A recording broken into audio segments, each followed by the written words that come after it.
Hello साथीहरु, म चाहिँ अम्लिसो खाल्न थालेको है। तपाईहरु के गर्नु हुँदैछ? अब ठन्डा पनि छुट्यो र अब चाहिँ अलिकति अम्लिसो टिप्नु सजिलो पनि हुन्छ नि त अम्लिसो खाल्नु। र म चाहिँ अम्लिसो खाल्दै छु। हेर्नुस् है, अम्लिसो खाल्दैछु र यसपालि अब अम्लिसोको दाम त छैन भन्छ र पनि अम्लिसो चाहिँ उखाल्दैछु साथीहरु। अम्लिसोको दाम चाहिँ छैन भन्छ र पनि अम्लिसो चाहिँ उखाल्दैछु। हेर्नुस् है, यो चाहिँ अम्लिसो बारी हो र अब यहाँ तल पनि ठुलो बगानहरु छ। यो चाहिँ मेरो हैन, मेरो दाजुको छोराको हो। यो चाहिँ यो देख्नु हुँदैछ तपाईहरुले, यो तल अम्लिसोहरु र यो जुन चाहिँ अहिले देख्दै गरेको यो चाहिँ मेरो बगान हो। मेरो अम्लिसो के बगान भन्नु, अलिकति छ। यो अहिले भर्खर उखाल्दैछु। उखाली सकेर यता माथिको मेलामा गएको नि त।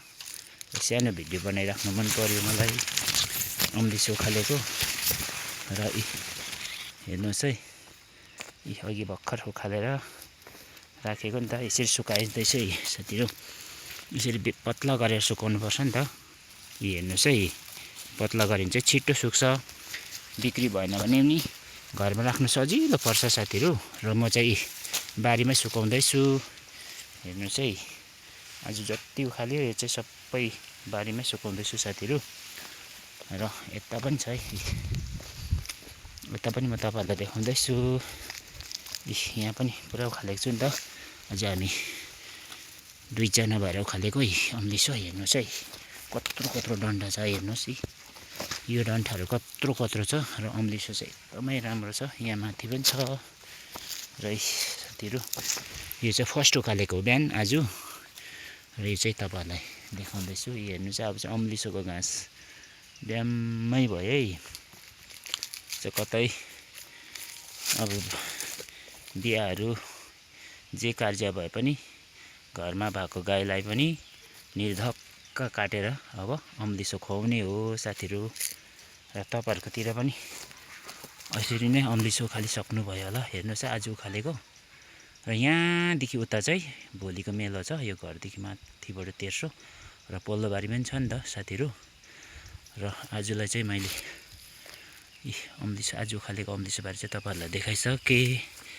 र यहाँ चाहिँ मेरो, यो तपाईले के होला भन्नुभयो होला, यो चाहिँ मेरो पानीको ट्याङ्की हो।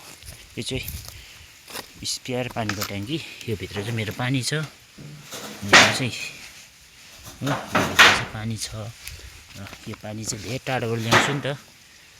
यो पानीले नै अब गाईलाई दिनु, भाँडा मोल्नु, लुगा धुनु चाहिँ मेरो यो ट्याङ्की भित्र पानी छ साथीहरु। र चाहिँ मेरो अम्लिसो बारी उखालिसकेको आजको। र भोलि पनि उखाल्ने छु साथीहरु।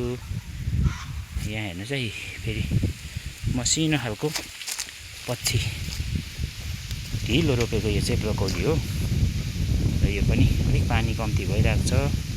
यसलाई पनि पानी दिने बेला भएको छ। भर्खर गोडिरहेको छु। अब 2-3 दिन पछि फेरि पानी दिनुपर्छ। र साथीहरु, यो कोपीले चाहिँ धेरै सुँगुरको चारोको भर्ती गर्दो रहेछ नि त। र साथीहरु, आजलाई चाहिँ मैले यति नै देखाउन सके। हवस् त साथीहरु, धन्यवाद।